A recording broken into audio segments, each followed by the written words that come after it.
Let's talk supply chain. So, welcome to the show, Charlie. Thanks, Sarah. I'm so excited to be here and chat with you. I am so excited to have you here. I mean, we're going to talk about it later on in the show, but you are, of course, the very first recipient of our blended grant. So it feels really special to be able to celebrate you and bring everything together here on our Woman in Supply Chain series. And I'm really honored, and I just can't wait to find out more about you and your incredible journey. So let's dive right in. As always, we're going to start at the beginning. I mean, you have a business degree and you initially had a really successful marketing career. I mean, you worked for over 7 years on big consumer names like Procter and Gamble, PepsiCo.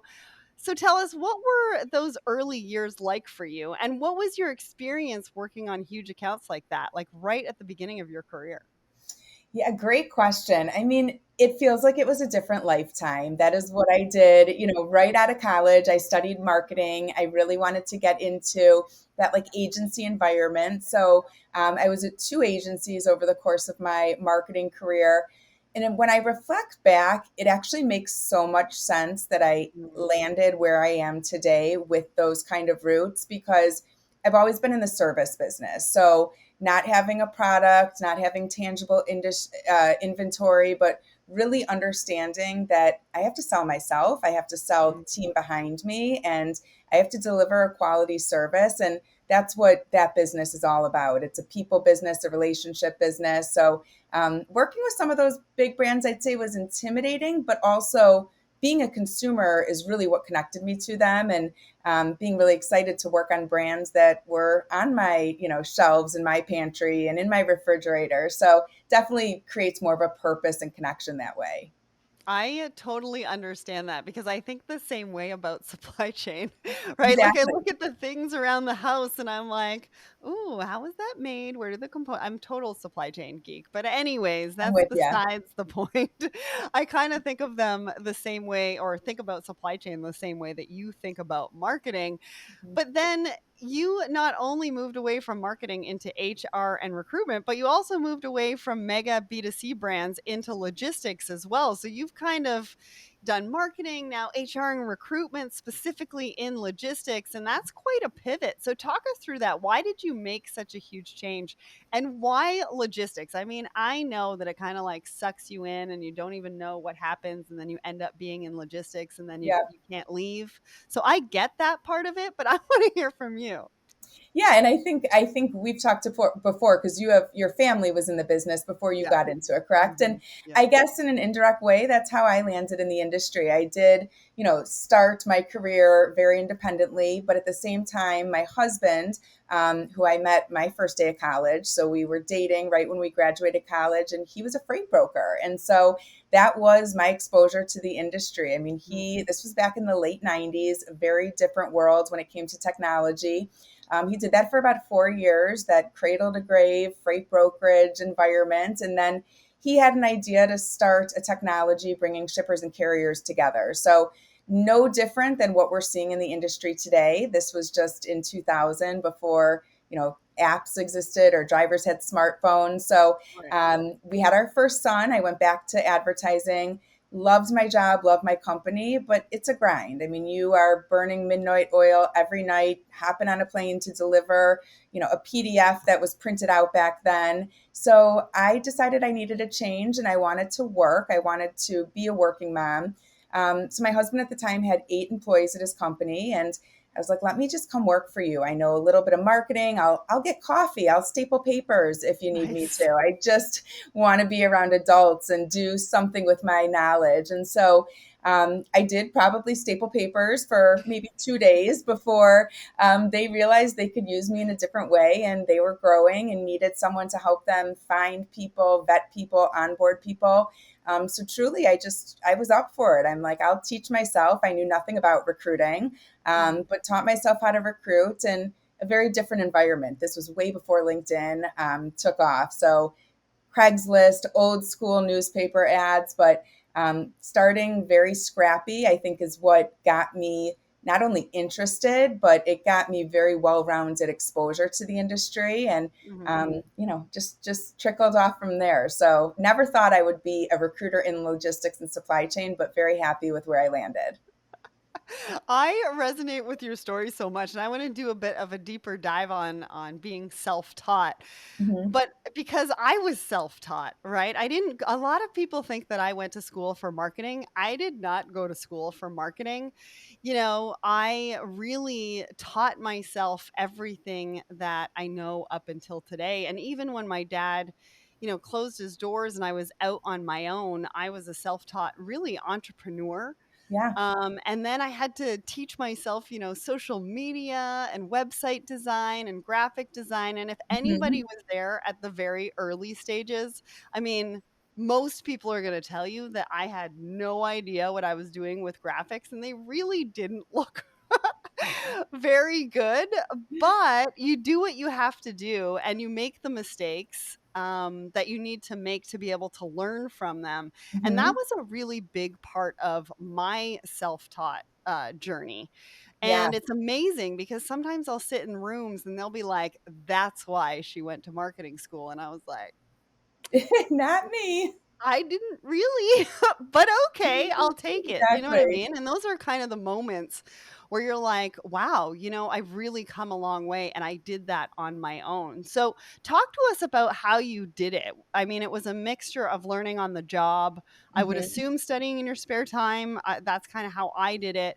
And probably also learning a little bit how to harness a natural talent, right? So, what did all of that look like? And do you think there's a tendency for people to look down on self-taught skills? Is that anything that you've ever experienced? That's a really interesting point, just given how supply chain has been, like, it's become way more popular as a major, as a Yes. field of study, I'd say in the last, what, 8, 10 years. So when you think of all the successful people that we probably both know in our networks, I'm going to guess most of them that are tenured never studied supply chain. Nobody That's ever true. studied truck brokerage. So whether it was self-taught or more formal training, I think we all kind of learned it on our own. And I'm a very curious person, so as much as it might be annoying sometimes, where I want to know the why to everything, I think that's what fueled me. And my knowledge of the industry came strictly through observation. I was sitting in an office that they sold a technology, but it was structured like a brokerage. We had a shipper team, we had a carrier team, overhearing conversations, overhearing, different situations that were happening. And I just kind of picked up, and like you said before, I mean, when you start to really think everything we own came through a supply chain somehow, you start to Mhm. really get interested and want to know every step of the process. So the industry, it was mostly observation, asking questions, constantly just, wanting to be educated. And then recruiting was very, very scrappy. I mean, I consider myself a networker and a connector. And I've always been that person, even, back in the day, like when my friends were having babies, and I was like, if you need a nanny, let me know, because my nanny knows other nannies and I'd love to help you. And that's just Right. who I've been. So that's kind of how I approached teaching myself recruiting, is just how do I connect people on a larger scale? How do I take my close knit network? And again, this is before LinkedIn, but thinking, who do they know and who do those people know? And how can I leverage these different backgrounds and relationships to make more introductions? So a Mhm. lot of fun along the way, but I've learned a lot. And it's funny what you said before. I just want to reference that I go back and I look at like my first website, or I'll scroll way, way back in my LinkedIn, and it's kind of mortifying stuff I used to put out there that like I made in PowerPoint. But I show that to my team. When we have new hires, I do a presentation with them in the first week, and it's the evolution of our company. And I show them, like, this is where we were and this is where we are. And so, well, it is, kind of mortifying, I can look back and really be like, we have come so far, and we didn't start like this. We worked hard at it. And I think that's an important message. That's a great message. It's also a really good point, and I should probably put something like that together Just to show the myself. evolution. I know that from season 1, there's some really horrible YouTube videos out Exactly. there. I do reference them, people find them. I had somebody the other day just reach out and say, "I'm starting on season 1." I'm like, "Wow, that's like 368 episodes ago. Like, Wow. you've got a really long way to come, and do Exactly. not judge me, okay?" No, but they're gonna see, they're gonna feel you evolve. I hope they come back to you and tell you how much better you've gotten over the years, because that's we all have to start somewhere. Yeah, yeah, yeah. We totally do. And the other thing that you resonated is really at the end of the day, supply chain professionals, we're all problem solvers. And Exactly. so it's kind of natural that we self teach ourselves all of these Mhm. things. And if I really think about it, looking back, starting off as reception, you learned skills Exactly. along the way and you learned getting into new parts of the company. And you did that really on your own. I mean, you would have somebody there who can teach you some of the fundamentals. But I think that's also a really good point when we think about women in our industry. Because Yes. a lot of them won't go for a position unless they think they have 100% of the skills. But I think really the fun in that is knowing that you're going to learn so much that you don't know. And as long as you're willing to teach yourself or maybe get some extra courses if you need, Mhm. or asking more questions, I think you're 100% able to go after those jobs. Absolutely. And I mean, we are seeing more and more employers now, and part of it is a result of the tight job market, but really emphasizing we want the right person. We want the personality. We want someone who aligns with our values, who's going to fit in with our culture. And I think in a situation like that, like it could be a female or a male can Yep. be taught, can work their way up. So I'm hopeful that a lot of, whether it's an internal promotion or a female is applying for a job that maybe is just a little out of reach, that their energy and their passion and their desire to learn and be good is what's going to hopefully land them the job over, not checking every piece of criteria off the list. So Yeah. there's so much learning in this industry, and I'm starting to really feel employers accepting that, Yeah. and knowing that there's going to be a runway where they're being onboarded and they're not going to, hit the ground running with a book of business day one. That's just not how it works. Yeah. Well, and even whether they get the job or not, just drive them towards trying. Exactly. Exactly. Well, Right. hopefully we can inspire. Yeah, so let's talk about this because you've already mentioned that you're a mom, Mhm. and you're also the entrepreneur because you now have your own recruiting business. So, talk to us a little bit about your business and maybe what it's like being a mom and entrepreneur at the same time. I mean, I think you've got 3 kids, so talk about Superwoman. Thank you. I do. I have 3 boys that are teenagers Wow. now. Yeah, I've got a sixth grade, eighth grade, and a sophomore that is recently driving, which is just crazy. But my career with CS recruiting really started when I was pregnant with my third son. And so I kind of look back and I'm like, I don't remember life before parenthood that well. So life after parenthood includes CS recruiting and me as an entrepreneur. And that's just who I've been for the last, 15, 16 years. So Right. a big part of me getting up and running was the fact that when I had my third son and he was an infant, I sat there all hours of the night giving him bottles, and he was a very fussy baby. So I barely slept. And what I would do by this time, LinkedIn was, surfaced, and I would just connect with people all night. And I would scroll through resumes on my laptop. And looking back, I'm like, that was so crazy that I just never stopped and I never just Right. closed my eyes. But that's what gave me that head start, is like, it was almost like I was Mm. competing with myself to just take advantage of every spare moment I had to either learn or network or put myself out there. So I never Right. intentionally, I didn't put together a business plan. I didn't go out and get a loan and say I'm starting a business.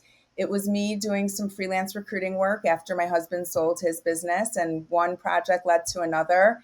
And really word of mouth, all of a sudden I had a business. I had something really to offer, and it was time for me to either, scale it and make something, or walk away before I failed. And I'm very grateful I chose to invest my time and scale it. Yeah, I think there's a lot of people in this industry that are very grateful that you pushed forward and did that. My brother has 3 boys, and so I know what that kind of household can look like, and Exactly. kudos to you for having your own business and growing your own business while, growing your family and all of that. I mean, it's definitely not easy, but it also shows your perseverance, right? A lot Mhm. of people take a look at some of these things and think that it's an overnight success.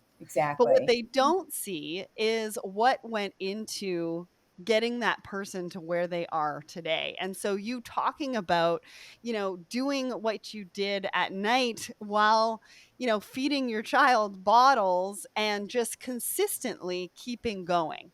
Exactly. Exactly. It Yeah. is really important for people to hear. I mean, I've just come out with a post, I think, about after my dad closed the doors, what I did to get Mhm. started. And I could not get a job to save my life until I got a part time job and I was reception at a winter tennis club.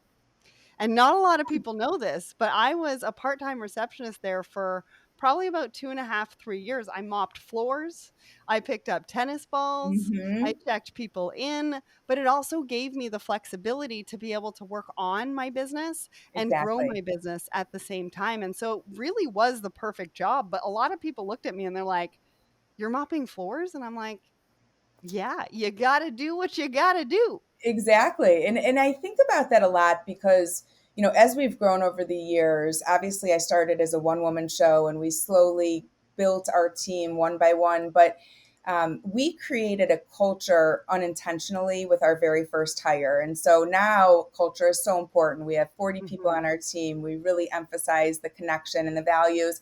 But my very first hire, Beth, who's now our VP and still with us 11 years later, I remember very vividly in my interview with her, I said, listen, it's kind of weird, but I don't have a nanny on Wednesdays. So I can't work on Wednesdays because I'm going to have my 3 kids. But if you want to stay at home and work from home, you don't have to come into the office on Wednesdays.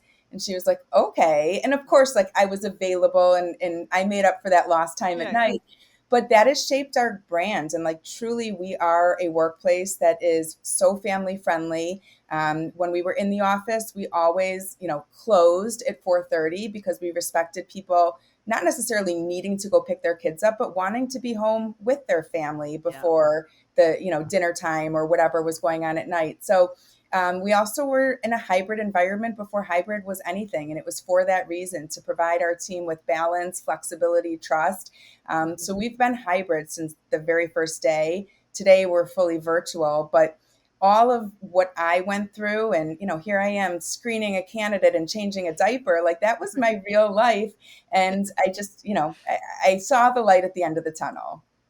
Absolutely. Thank you so much for sharing that cuz again, I just think it's so important that we talk about everything that we kind of did to get there. So, talk to me about how business is now. I mean, not a day goes by when labor shortages don't hit the headlines. So, Yeah. what's your take on all of this from a recruiter's perspective? What's it like at the moment for your business, but also how are you seeing and tackling, the industry challenges that we're hearing so much about?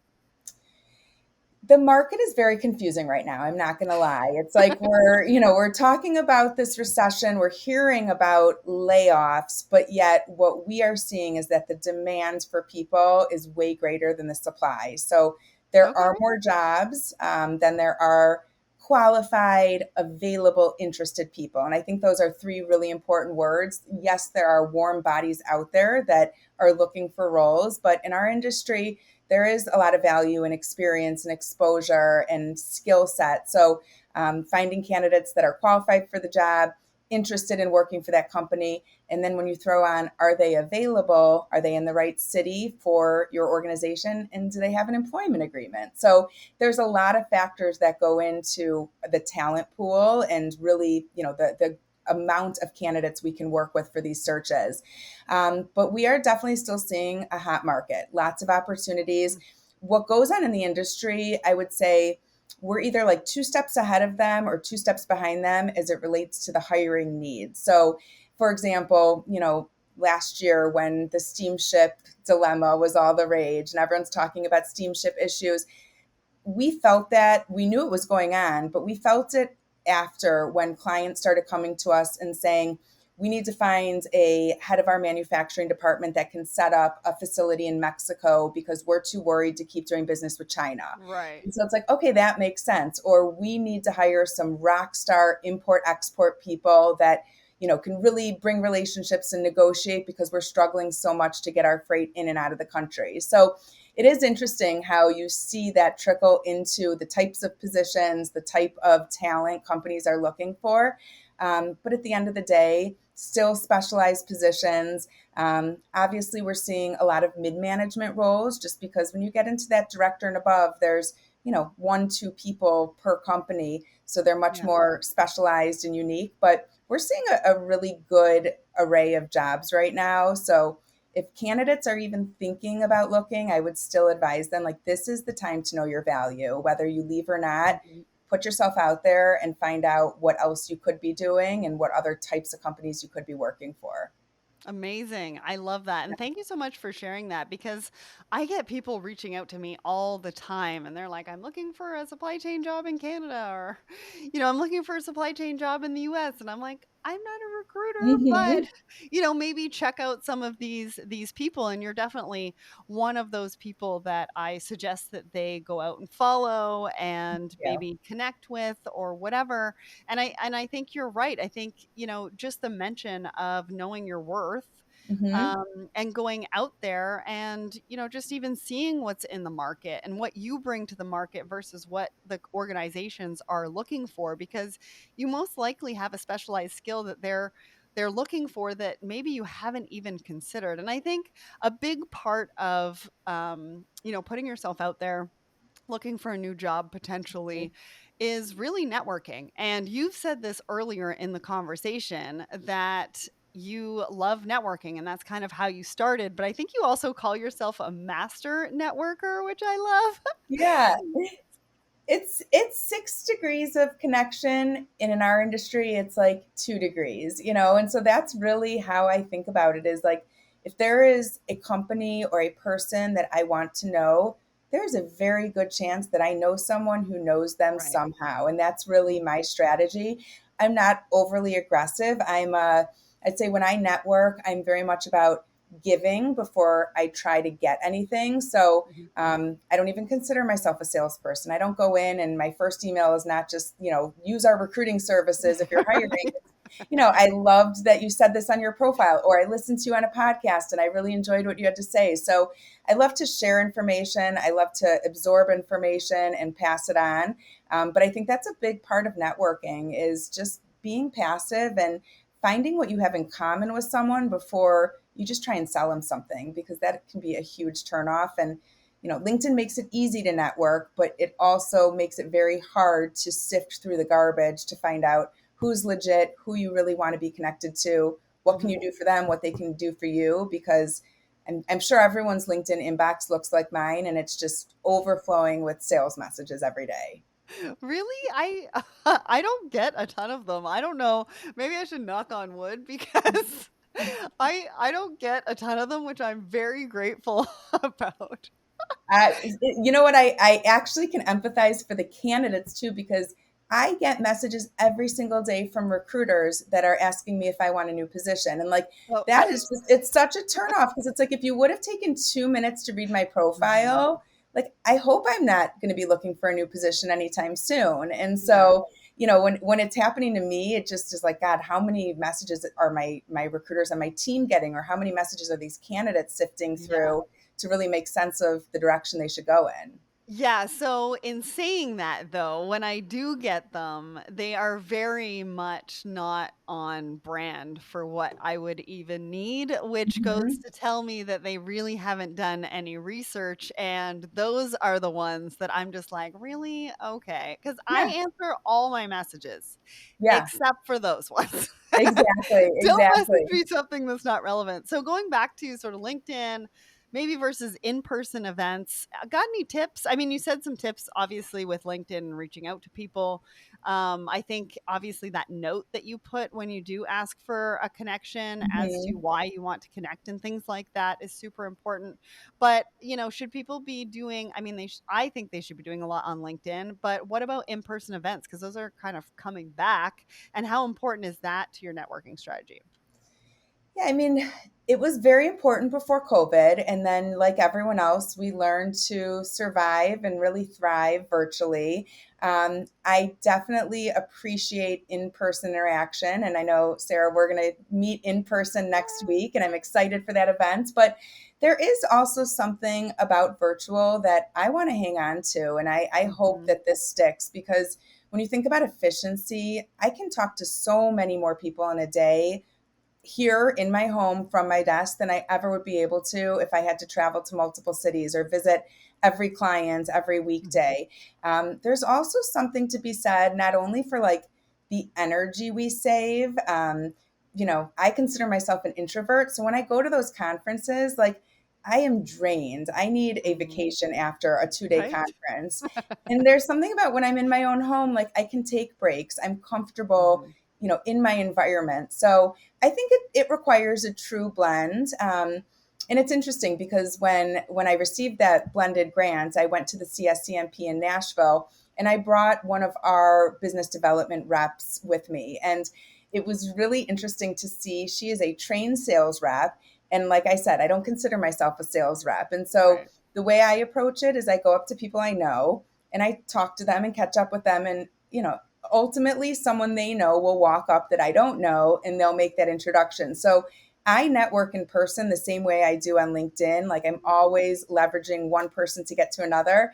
And then my sales counterpart, she didn't know anyone. She's newer to the industry, but she had no problem just marching up to someone and introducing herself. And I'm like, see, those are the two different ways to network. And we Mhm. balanced each other out. But it really made me realize like, when I am face to face, it's not that I'm shy. I just gravitate towards, the old faces, the friends, and that's who I want to spend time with, and new relationships will organically come of it.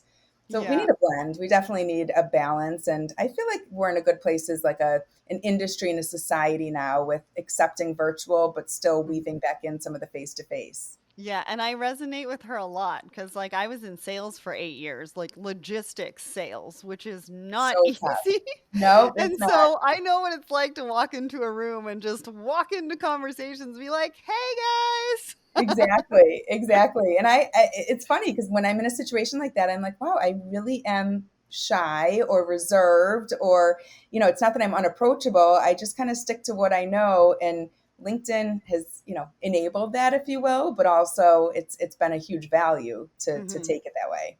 Amazing. So you just mentioned the blended grant. Yes. So, or the blended pledge grant. And so for anybody who doesn't know about the blended pledge, it is our nonprofit or my nonprofit where we are giving away grants to cover travel expenses so that diverse voices can say yes to speaking engagements.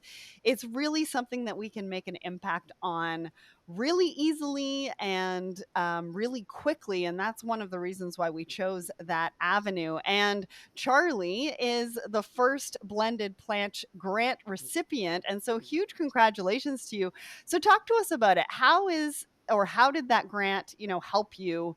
You said that you used it to go to the CSCMP Edge event. What did you Hmm. do at that event? Hmm. And what do you think a program like this can do for the industry? Well, thank you. I was very honored to be received, and I'm very proud to be that first recipient. And hope you guys are getting more applications and able to give away more of these grants because you are making a difference. When I attended the CSCMP, I attended certainly as an attendee, but really as a speaker. And I had a session where we talked about recruiting and retention and really what's Nice. going on in the talent market. A big part of that session is recruiting starts with retention. So, of course, you have to get the people in the company before you can retain them. But you get one or two employees, you build your culture, you develop that retention strategy. That ultimately is your recruiting strategy. So, Mm, that is what I talk about. We are not a recruiting firm that wants to work with companies that have high turnover because they don't provide a good environment or a good opportunity. We want to work with companies that are growing and they need us to bring talent when they fill a position by promoting someone, or they fill a position because they are growing and expanding their services. And that's what retention is all about. So we are very like human centric, people focused, and I think our industry needs a little more love there. And so that is a big part of my message. But as we were talking about offline, I think one thing a lot of people may not realize is even when you are invited to speak at an event, you are still expected to pay your way. Mhm. At least that's where I am still as a speaker. Maybe one day they will, cover my expenses or even pay me to speak. But for now, I am paying for my travel expenses. I am paying for that very expensive attendee ticket in most cases. So that's really where the grant impacted us. I'll be honest. I was planning to attend the event after I received the grant. That really encouraged me to bring two of my team members that were not Right. going to come because of budget expenses and restrictions. So that's what the grant did for our firm is it allowed me to cover my travel expenses and then some, and really expose another female in my company to this industry. And then one of my other counterparts who learned so much and gained so much value from that conference because indirectly he came because of the grant. So thank you again. Yeah, absolutely. So, what do you think something like this can do really for the industry? I mean, why is diversity and inclusion? I mean, I'm wearing a shirt right now, diversity matters in supply chain, but why do you think that diversity or DEI is so important for us in supply chain?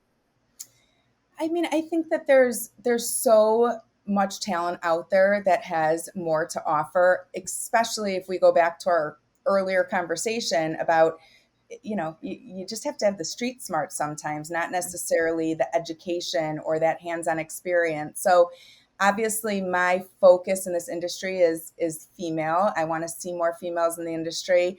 I think what we do, sharing our stories, is the best way we can support that by encouraging people, by being vulnerable and admitting it's not easy to be in a Yep. male dominated industry. And I would say it's taken me many years to really bring confidence and know that as a female and a very feminine female, like those skills actually balance these conversations. Those, Mhm. having that empathy and compassion, that is not a weakness. That is something that these companies and these decision makers in many cases need to hear and need to feel because it is so male dominated, and oftentimes these are rougher environments than females want to be in. So I am hoping that the more females that are sharing their stories and getting out there, we are encouraging other females. I think that goes, that holds true for any sort of, equality, diversity in this Mhm. space. Love hearing that, there's more female truck drivers on the road. Like that does not need to be a male dominated position. That's just what we've created as a society. So Yeah. that's my hope, is really focused on females, but all diversity in general, just getting more Yeah. people exposed and giving them the confidence to get in the industry, start from the bottom and see what they can do. Yeah, and actually, our second grant recipient is Dr. Jen, and she's the founder of Trans New York. And we're going to be able to fly her to the Woman in Trucking event so that she Oh, can talk more about transgender inclusion and what it means to businesses and really educate. And that's what Trans New York is all about. So, super excited about that. love We're that. able to make impact in a variety of different ways, in a variety of different conferences. And I think Mhm. a lot of people are really looking to see more diversity across industry stages. And a lot of that stems from also seniority.